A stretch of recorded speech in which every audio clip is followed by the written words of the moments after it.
श्री स्वामी समर्थ. आजची आपली कथा आहे बायकोचा बदललेला स्वभाव. रागिणीला वाटत होतं तिचा नवरा नील तिच्यासोबत आहे, पण तिला अजून माहीत नव्हतं की तिच्या पाठीमागे काय चाललं आहे. सकाळचे 5 वाजले होते. घरात अजून सगळीकडे शांतता पसरली होती. खिडकीतून हलकासा वारा आत येत होता. पडदे मंद हलत होते आणि त्या शांततेत एक व्यक्ती आधीच जागी होती, रागिनी. अलार्म वाजण्याच्या काही मिनिटांआधीच तिचे डोळे उघडले होते. ही सवय झाली होती आता. लग्न झाल्यापासून ती कधीच उशिरा उठली नव्हती. शरीराला जरी थकवा असला तरी मनाने तिला उठवलं. ती हळूच उठली. बाजूला झोपलेल्या नीलकडे एक कटाक्ष टाकला. तो अजून गाढ झोपेत होता. चेहऱ्यावर शांतता, कोणत्याही काळजीचा लवलेश नाही. रागिणीने हलकसं हसू दिलं आणि अलगद उठून किचनकडे गेली. किचनमध्ये गेल्यावर तिने दिवा लावला, गॅस सुरू केला. भांड्यांचा हलकासा आवाज झाला, पण तिने काळजी घेतली. कोणी उठायला नको. ती कामाला लागली. आधी चहा, मग नाश्त्याची तयारी, त्यानंतर डब्याची तयारी. एकामागून एक कामं ती इतक्या सवयीने करत होती की जणू ती मशीनच झाली होती. पण त्या सगळ्या कामाच्या मागे एक गोष्ट कायम होती, तिचं मन. ते मात्र शांत नव्हतं. थोड्या वेळात सासू किचनमध्ये आली. अगं रागिनी, अजून झाला नाही का चहा नाश्ता? आवाजात थोडासा नाराजीचा सूर. रागिनी लगेच वळली. हो आई, होतंय, आत्ताच देते. दररोज तेच, थोडं लवकर उठायला शिक. सासूने पुन्हा टोमणा मारला. रागिनी काही बोलली नाही. ती फक्त हसली आणि कपात चहा ओतू लागली. तेवढ्यात नील उठून बाहेर आला. त्याने किचनमध्ये डोकावून पाहिलं. आई, तू सकाळपासूनच का बोलतेस तिला? रागिनी कामच करतेय ना. सासू थोडी चिडली. अरे, मी काही चुकीचं बोलतेय का? नील म्हणाला. नाही, पण थोडं शांत बोल ना. रागिनीच्या मनात एक छोटासा दिलासा उमटला. तो माझ्यासाठी उभा राहतो. ही भावना तिला रोज थोडं थोडं जगायला बळ देत होती. सगळ्यांचा नाश्ता झाला. डबा भरला. नील ऑफिसला निघाला. जाता जाता तो म्हणाला, रागिनी, स्वतःची काळजी घे बरं का. ती हलकसं हसली. हो. दरवाजा बंद झाला आणि घर पुन्हा शांत झालं. त्या शांततेत रागिनीने एक खोल श्वास घेतला. ती काही क्षणासाठी सोफ्यावर बसली. हात थोडे दुखत होते, पायही थकलेले, पण तिच्या मनाला विश्रांती नव्हती. तिने मोबाईल हातात घेतला. गॅलरी उघडली. एक फोटो समोर आला. त्या फोटोतली रागिनी वेगळीच होती. ऑफिसमध्ये चेहऱ्यावर कॉन्फिडन्स, डोळ्यात स्वप्न. ती खळखळून हसत होती. रागिनी काही क्षण त्या फोटोकडे बघत राहिली. तिच्या डोळ्यात हलकसं पाणी आलं. ती हळूच म्हणाली, किती बदललं आहे सगळं. तेवढ्यात सासूचा आवाज आला. अगं रागिनी, कपडे धुतलेस का अजून? ती पटकन भानावर आली. हो आई, आत्ताच करते. मोबाईल बाजूला ठेवून ती पुन्हा कामाला लागली. दुपार झाली. घरात कोणी नव्हतं. रागिनीने सगळी कामं पूर्ण केली होती. ती जेवायला बसली. ताटात भाजी, भाकरी, पण काहीतरी कमी होतं. सोबत ती शांतपणे जेवत राहिली. संध्याकाळी नील परत आला. काय रागिनी, थकलीस का? तो हसत विचारत होता. ती नेहमीप्रमाणेच हसली. नाही, ठीक आहे. नील तिच्या बाजूला बसला.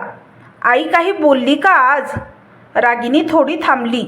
तिला आजचे टोमणे आठवले, पण ती म्हणाली, नाही, काही नाही. कारण तिच्या मनात एकच विचार होता, तो आधीच माझ्यासाठी उभा राहतो. मी त्याला अजून का त्रास द्यावा? रात्र झाली. सगळे जेवायला बसले.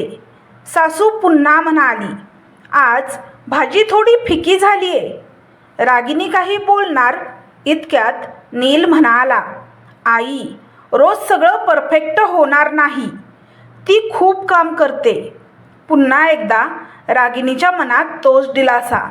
माझा नवरा माझ्यासोबत आहे. जेवण झालं. सगळे बाहेर फेरफटका मारायला गेले. रागिनी किचन आवरत होती. भांडी धुताना तिच्या हातांवर पाणी वाहत होतं, पण तिच्या मनात विचारांचं वादळ होतं. तेवढ्यात बाहेरून हलकासा हसण्याचा आवाज आला. नील आणि त्याची आई बोलत होते आणि मध्ये मध्ये हसत होते. रागिनीने हात थांबवले. ती काही क्षण शांत उभी राहिली. तिने ऐकण्याचा प्रयत्न केला, पण शब्द स्पष्ट ऐकू आले नाहीत. फक्त हसणं आणि रागिनी असा शब्द मजाक उडवत असल्यासारखा वाटत होता. तिच्या मनात एक छोटासा प्रश्न उमटला. ते तर माझ्याबद्दल बोलत होते ना? ती लगेच स्वतःला म्हणाली, नाही, नील असं कधीच करणार नाही. पण तिच्या मनात कुठेतरी एक हलकीशी शंका रुजली होती. त्या रात्री रागिनी झोपली होती, पण तिचं मन जागं होतं. तिला अजून माहीत नव्हतं पुढच्या काही दिवसात ती जे ऐकणार होती ते तिचं संपूर्ण आयुष्य बदलून टाकणार होतं. रागिनीला वाटत होतं की नील तिच्यासोबत आहे, पण खरंच तसं होतं का? रागिनीच्या मनात पहिल्यांदाच एक छोटासा प्रश्न उभा राहिला होता, पण तिला अजून माहीत नव्हतं. ही फक्त सुरुवात होती. सकाळ पुन्हा नेहमीसारखीच सुरू झाली. अलाराम वाजण्याआधीच रागिनी उठली. रात्रभर नीट झोप लागली नव्हती. डोळे मिटले होते, पण मन जागच होतं. कालचा तो हसण्याचा आवाज तो अजूनही तिच्या कानात घुमत होता. ते माझ्याबद्दल बोलत होते का? ती स्वतःलाच हा प्रश्न विचारत होती, पण लगेच स्वतःला समजावत होती, नाही, मीच जास्त विचार करते. ती किचनमध्ये गेली. आज तिचे हात काम करत होते, पण लक्ष कुठेतरी दुसरीकडेच होतं. चहा ठेवताना थोडं दूध सांडलं. अगं, काय करतेस? लक्ष कुठे आहे तुझं? सासूचा आवाज आला. सॉरी आई, रागिनीने लगेच साफ करत म्हणाली. सॉरी सॉरी, सगळं सॉरीने चालत नाही. रागिनी शांत राहिली. ती नेहमीच शांत राहत होती. नील उठून बाहेर आला. आई, जाऊ दे ना, तो नेहमीप्रमाणे तिच्या बाजूने बोलला. पण आज रागिनीला त्या शब्दांमध्ये आधीसारखा दिलासा वाटला नाही. तिच्या मनात विचार आला, तो खरंच माझ्यासाठी बोलतोय की फक्त दाखवण्यासाठी? ती विचाराने दचकली. मी असं का विचार करतेय? तिने स्वतःलाच प्रश्न केला. सगळं नेहमीसारखंच चालू होतं, पण रागिनीच्या आत काहीतरी बदलायला लागलं होतं. दुपारच्या सुमारास रागिनी कपडे वाळत घालत होती. शेजारच्या घरातून 2 बायका बोलत होत्या. तुझी सुनबाई खूप शांत दिसते हो, एकीने म्हटलं. दुसरी लगेच म्हणाली, शांत दिसते, पण काय माहीत आत काय आहे ते? त्या साध्या बोलण्यावर रागिनीचं मन पुन्हा अस्वस्थ झालं. लोक असं का बोलतात? ती काम करत होती, पण आता प्रत्येक छोट्या गोष्टीत तिला अर्थ दिसायला लागला होता. संध्याकाळ झाली. नील घरी आला. तो आज थोडा खुश दिसत होता. आज ऑफिसमध्ये खूप मजा आली, तो हसत म्हणाला. काय झालं? रागिनीने विचारलं. असं काही नाही. एका कलिकवर सगळे हसत होते. खूप फनी होता तो. तो हसतच सांगत होता, पण रागिनीच्या मनात काहीतरी टोचलं. तो पण असंच कोणावर तरी हसतो हा विचार अचानक आला आणि तिने लगेच बाजूला ढकलला. रात्री जेवण झालं. नील मोबाईलमध्ये बिझी होता.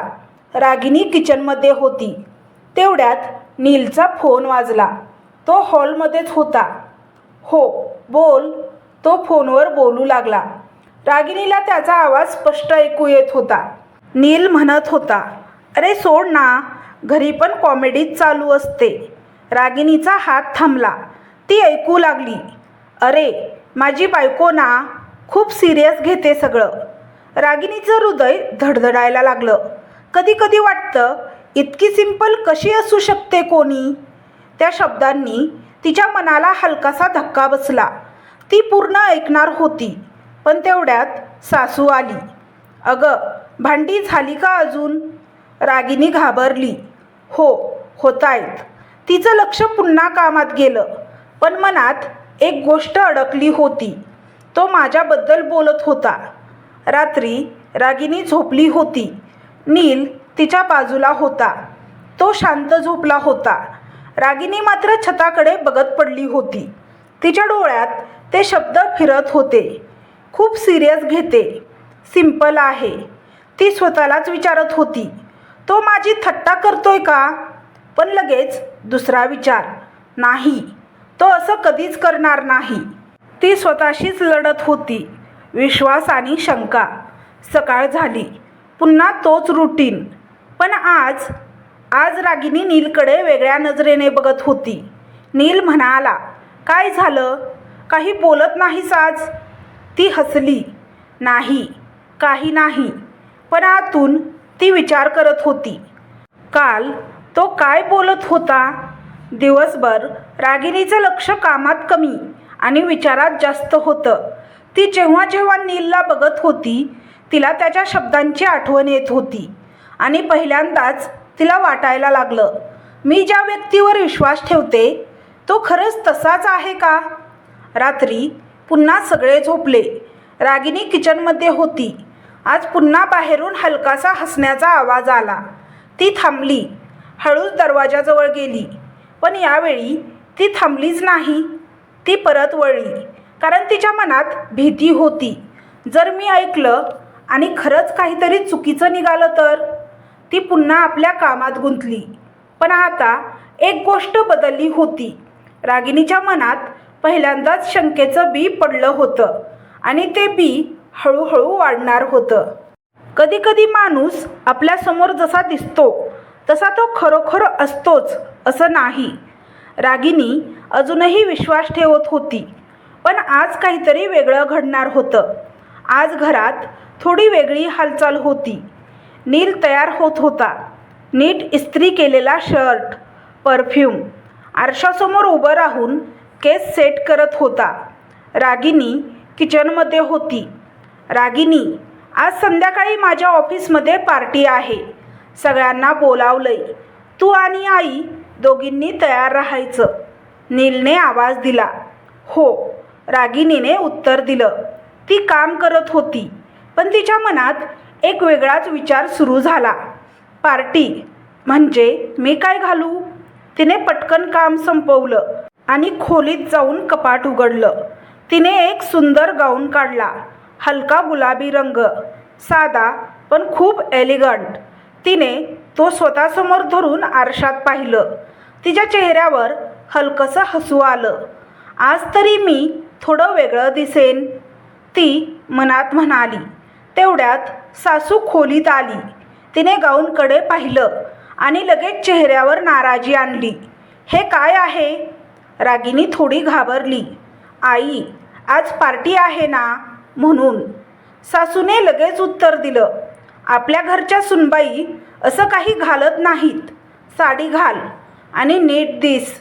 त्या एका वाक्याने रागिनीचं हसू हळूहळू कमी झालं. ती काही बोलली नाही.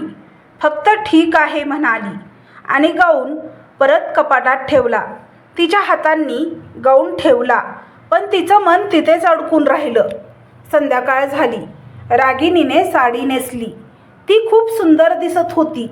पण तिच्या मनात कॉन्फिडन्स नव्हता. तिला माहिती होतं पार्टीमध्ये सगळे स्टायलिश कपडे घालून येतात. ती आरशात स्वतःकडे पाहत होती. मी ठीक दिसतेय ना? नील तयार होऊन आला. त्याने रागिनीकडे पाहिलं. एक क्षण थांबला पण काही बोलला नाही. त्या शांततेतच सगळं होतं. त्याला स्टायलिश बायको हवी होती. पण तो आईच्या शब्दापुढे शांत होता. चला, उशीर होतोय, तो फक्त एवढंच म्हणाला. तीनही जण पार्टीसाठी निघाले. पार्टी हॉल खूप सुंदर सजवलेला होता. लाईट्स, म्युझिक, हसण्याचे आवाज. सगळीकडे एक वेगळीच एनर्जी होती. रागिनी आत आली आणि तिचे पाय जणू थांबलेच. सगळ्या बायका मॉडर्न ड्रेसेस, स्टायलिश गाऊन, कॉन्फिडंट स्माईल आणि ती साध्या साडीत. लोक तिच्याकडे पाहत होते. कोणी काही बोलत नव्हतं पण त्यांच्या नजरा सगळं सांगत होत्या. रागिनी थोडी अस्वस्थ झाली. तिने नीलकडे पाहिलं पण नील दुसऱ्यांशी बोलण्यात बिझी होता. तिच्या मनात एकटेपणा जाणवायला लागला. तेवढ्यात नीलचे काही मित्र आले. "अरे नील, काय रे, ही तुझी बायको?" "हो," नीलने हसत उत्तर दिलं. त्यातील एक मित्र म्हणाला, "अरे, साडीमध्ये का आली आहे? आमच्या बायका बघ किती स्टायलिश आहेत." त्या शब्दांनी रागिनीचं मन हलकंसं दुखावलं. ती नीलकडे बघत होती. तो तिच्यासाठी काही बोलेल का? नील हसला आणि म्हणाला, "अरे, ती अशीच आहे, सिंपल टाईप." रागिनी हसण्याचा प्रयत्न करत होती, पण तिच्या डोळ्यात हलकंसं पाणी आलं. पार्टी सुरू होती. लोक हसत होते, बोलत होते, पण रागिनी फक्त तिथे उभी होती. तेवढ्यात कोणीतरी चुकून तिच्यावर ज्यूस सांडलं. "ओ सॉरी." त्या मुलीने लगेच माफी मागितली. "ठीक आहे," रागिनीने जबरदस्ती हसत म्हटलं. "मी साफ करून येते," ती म्हणाली आणि बाथरूमकडे निघाली. बाथरूममध्ये जाऊन तिने आरशात स्वतःकडे पाहिलं. साडीवर डाग, डोळ्यात पाणी. ती काही क्षण तिथेच उभी राहिली. "मी इतकी चुकीची आहे का?" तिने स्वतःलाच विचारलं. तिने साडी साफ करण्याचा प्रयत्न केला. पाणी टाकलं. डाग हलके झाले. ती थोडी सावरली. ती साडी नीट करून बाहेर यायला लागली. तेवढ्यात तिला बाहेरून आवाज आला. नील आणि त्याचे मित्र जोरात हसत होते. रागिनीचे पाय तिथेच थांबले. ती नकळत दरवाजाजवळ थांबली. "अरे नील, खरं सांग, तुला ऑकवर्ड वाटत नाही का तिच्यासोबत?" एक मित्र हसत म्हणाला. नीलचा आवाज आला आणि यावेळी तो आधीसारखा नव्हता. "ऑकवर्ड? अरे रोजच वाटतं यार." रागिनीचं हृदय जोरात धडधडायला लागलं. "बघ ना, सगळ्यांच्या बायका कशा आहेत आणि माझी साडीमध्ये आली आहे."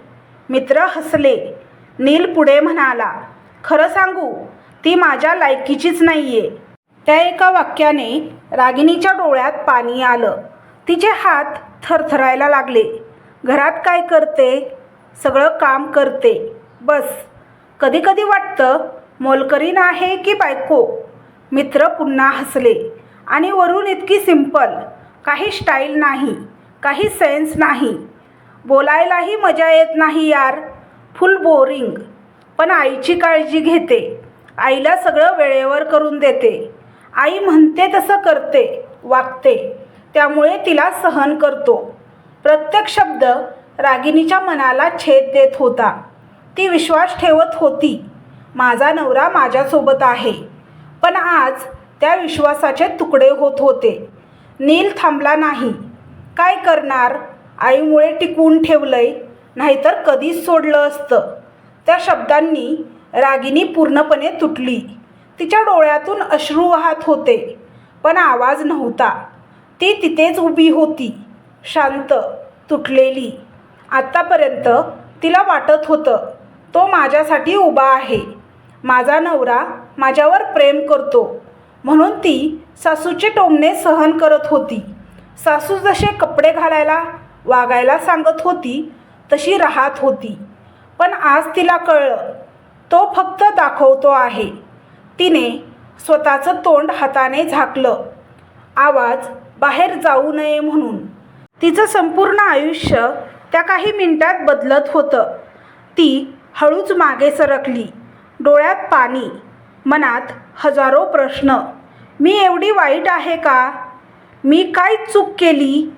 पण उत्तर एकच होतं, ती चुकीची नव्हती. ती फक्त चुकीच्या व्यक्तीवर विश्वास ठेवत होती. काही क्षणांनी रागिनीने स्वतःला सावरलं. तिने चेहरा पुसला आणि बाहेर आली. नीलने तिच्याकडे पाहिलं, जणू काहीच झालं नाही. "झालं ठीक ना?" तो सांगत होता. त्या विश्वास नव्हता. ती फक्त म्हणाली, "हो ठीक आहे," पण आतून ती पूर्णपणे तुटली होती. आज रागिनीने जे ऐकलं त्यामुळे तिचं आयुष्य कायमचं बदलणार होतं. कधीकधी आपल्याला जास्त दुखावणारी गोष्ट म्हणजे अपमान नसतो, तर तो विश्वास असतो. जो आपण कोणावर तरी डोळे बंद करून ठेवलेला असतो. रात्रीचं शांत वातावरण, घरात सगळे झोपले होते, पण रागिनी ती जागी होती. तिचे डोळे छताकडे लागले होते, पण तिच्या डोक्यात सतत तेच शब्द फिरत होते. ती माझ्या लायकीची नाही, मोलकरीण आहे की बायको, आईमुळे टिकवून ठेवलंय. तिने डोळे घट्ट मिटले, पण अश्रू थांबत नव्हते. आज पहिल्यांदाच रागिनी स्वतःला खूप एकटी वाटत होती. ती हळूहळू उठली, खिडकीजवळ जाऊन उभी राहिली. बाहेर अंधार होता आणि तिच्या आयुष्यातही. तेवढ्यात तिच्या डोळ्यासमोर काही जुन्या आठवणी येऊ लागल्या. फ्लॅशबॅक. लग्नानंतरचे दिवस. नील खूप वेगळा होता. गोड बोलणारा, काळजी घेणारा, तिच्या प्रत्येक गोष्टीत इंटरेस्ट घेणारा. रागिनी, मी खूप लकी आहे, कारण तू मला मिळालेली आहेस, तो हसत म्हणायचा. रागिनी लाजून हसायची. तो तिच्यासोबत किचनमध्ये यायचा. चल, मी मदत करतो, असं म्हणायचा. त्या छोट्या छोट्या गोष्टींनी त्याने रागिनीचं मन जिंकून घेतलं होतं. एक दिवस नील म्हणाला, रागिनी, एक सांगू? हं, ती म्हणाली. तू जॉब करतेस ना, पण मला वाटतं तू घरी असावंस. रागिनी थोडी थांबली. का? नील शांतपणे म्हणाला, आई कधी कधी आजारी असते, घरात कोणी नाही. तू असशील तर मला टेन्शन राहणार नाही. तो इतक्या प्रेमाने बोलत होता की रागिनी काहीच बोलू शकली नाही. तिला जॉब सोडायचा नव्हता, तो तिचं स्वप्न होतं.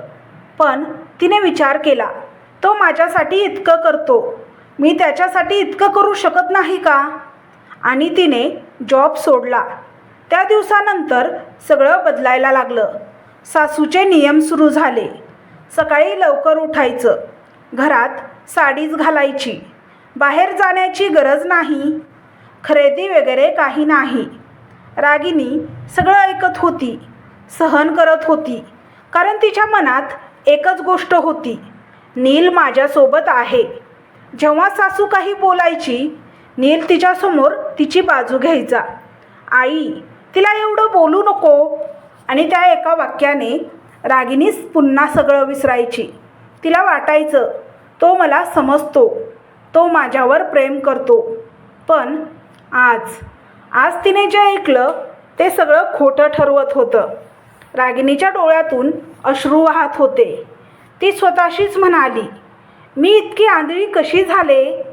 मी सगळं सोडलं, माझं स्वप्न, माझा जॉब, माझं आयुष्य, आणि त्याच्यासाठी ज्याला माझ्यासोबत राहायलाही आवडत नाही. तिच्या आवाजात आता वेदना नव्हती, राग होता. ती आरशासमोर उभी राहिली. तिने स्वतःकडे पाहिलं. ही मी आहे का? साधी साडी, थकलेला चेहरा, हरवलेला आत्मविश्वास. ती स्वतःलाच ओळखू शकत नव्हती. काही क्षण ती शांत उभी राहिली, आणि मग तिच्या डोळ्यात एक वेगळाच भाव आला, निर्धार. ती हळू आवाजात म्हणाली, बस, खूप झालं, आता नाही. मी आता माझ्यासाठी जगणार. त्या रात्री पहिल्यांदाच रागिनीने एक निर्णय घेतला, मी पुन्हा जॉब करणार, मी माझी स्वप्न पूर्ण करणार. आणि आता मी कोणासाठी नाही, स्वतःसाठी जगणार. सकाळ झाली. सगळं नेहमीसारखंच होतं, पण रागिनी, ती बदलली होती. ती किचनमध्ये गेली, काम सुरू केलं. सासू आली. आज उशीर झाला आहे? रागिनीने शांतपणे उत्तर दिलं, हो, आज थोडा उशीर झाला. पण आज तिच्या आवाजात भीती नव्हती. नील आला. काय झालं? मूड ऑफ आहे का? रागिनीने त्याच्याकडे पाहिलं. हो. आणि मग ती म्हणाली, मी आज बाहेर जाणार आहे. नील थोडा सरप्राईज झाला. का? रागिनी शांतपणे म्हणाली, जॉबसाठी. नील गप्प झाला. सासूने लगेच विचारलं, काय? जॉब? परत?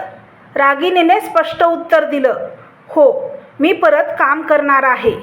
त्या क्षणी घरात शांतता पसरली. पण रागिनीच्या मनात पहिल्यांदाच शांतता होती. जी रागिनी कालपर्यंत सगळं सहन करत होती, ती आज स्वतःसाठी उभी राहिली होती. पुढील भागात नील आणि त्याच्या आईची रिॲक्शन काय असेल आणि रागिनी तिचा निर्णय टिकवू शकेल का, जाणून घेण्यासाठी चॅनलला सबस्क्राईब करा व भाग 2 नक्की पहा. व्हिडिओ आवडल्यास व्हिडिओला लाईक आणि शेअर करा. व्हिडिओ पाहिल्याबद्दल धन्यवाद. श्री स्वामी समर्थ.